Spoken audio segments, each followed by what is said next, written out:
काम वासना इंद्रियों के सुख की वह तीव्र, जलती हुई और भीतर ही भीतर भस्म कर देने वाली इच्छा है, जो मनुष्य की शिक्षा, उसकी शक्ति, उसके तेज और अंततः उसके अडिग संकल्प तक को कमजोर कर देती है।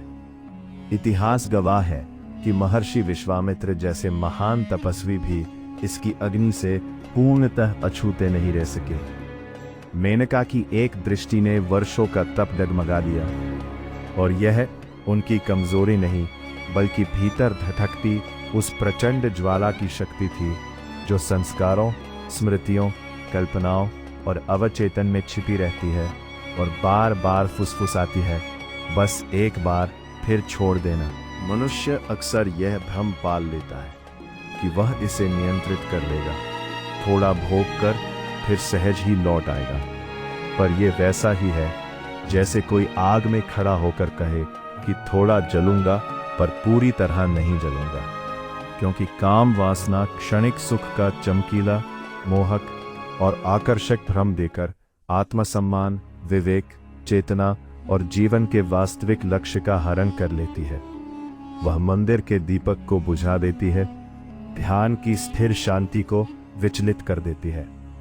व्यक्ति गीता पढ़ता है पर कल्पना भटकती रहती है। साधक ध्यान में बैठा होता है पर मन वासनाओं की गाड़ी में बैठकर बहुत दूर निकल चुका होता है। यही इसकी सूक्ष्म शक्ति है कि यह बाहर से नहीं, भीतर से आक्रमण करती है, धीरे धीरे निर्णय क्षमता को कुंद करती है और व्यक्ति को यह महसूस भी नहीं होने देती कि वह अपने ही आदर्शों से दूर जा रहा है। भगवद गीता में श्री कृष्ण स्पष्ट कहते हैं कि काम और क्रोध रजोगुण से उत्पन्न महाभक्षक शत्रु हैं, जिन्हें शस्त्र से नहीं बल्कि विवेक, स्थिर बुद्धि और आत्मनियंत्रण से जीता जा सकता है। पहले इंद्रियों को वश में करो, फिर उस कामरूपी पाप का नाश करो जो ज्ञान और विज्ञान दोनों का विनाश करता है। और यही मार्ग है इंद्रिय निग्रह, गहन ध्यान, निरंतर साधना और सजग आत्मानुशासन। ध्यान केवल आंखें बंद कर लेने का अभ्यास नहीं, बल्कि विचारों की दिशा को बार बार ईश्वर, सत्य और आत्मबोध की ओर मोड़ने की प्रक्रिया है। हर उठती इच्छा से पूछना है कि ये मुझे प्रकाश की ओर ले जा रही है या अंधकार की ओर।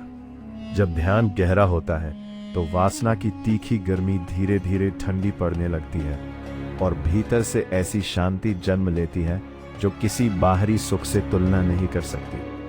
साधना तब है जब यह सजगता कुछ मिनटों की क्रिया ना रहकर जीवन की निरंतर अवस्था बन जाए, जब भोजन केवल स्वाद नहीं बल्कि शरीर की सेवा लगे, जब श्वास केवल सांस न होकर प्राणायाम का स्मरण बने, और जब आकर्षण सामने आए तो साधक मुस्कुरा दे, क्योंकि वो जान चुका है कि ये मन का क्षणिक भ्रम है, स्थायी सत्य नहीं। आत्मनियंत्रण कोई दमन नहीं बल्कि जागृति है। जैसे आग के जलाने का सच्चा अनुभव हो जाए तो हाथ स्वतः हट जाता है, वैसे ही जब यह स्पष्ट अनुभव हो जाता है कि काम वासना तेज, स्मरण शक्ति, आत्मबल और आध्यात्मिक उन्नति को क्षीण करती है, तो उससे दूरी बनाना संघर्ष नहीं बल्कि स्वभाव बन जाता है। जीवन केवल भोग की वस्तु नहीं बल्कि आत्मा की एक गहन यात्रा है, और ये शरीर वासना का अड्डा नहीं बल्कि तप की भूमि है। यदि इस भूमि में वासना का बीज बोया जाएगा तो ज्ञान, करुणा और स्थिरता का वृक्ष नहीं उगेगा। श्री कृष्ण का संदेश अत्यंत स्पष्ट है, स्वयं को उठाओ, स्वयं ही अपना उद्धार करो।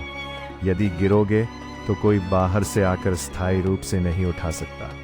भीतर की जागृति ही सच्चा सहारा बनेगी, और जब साधक पूर्ण दृढ़ता, पश्चाताप और संकल्प के साथ कहता है अब बहुत हुआ, तब वही अग्नि जो पहले भस्म करती थी शुद्धि की ज्वाला बन जाती है।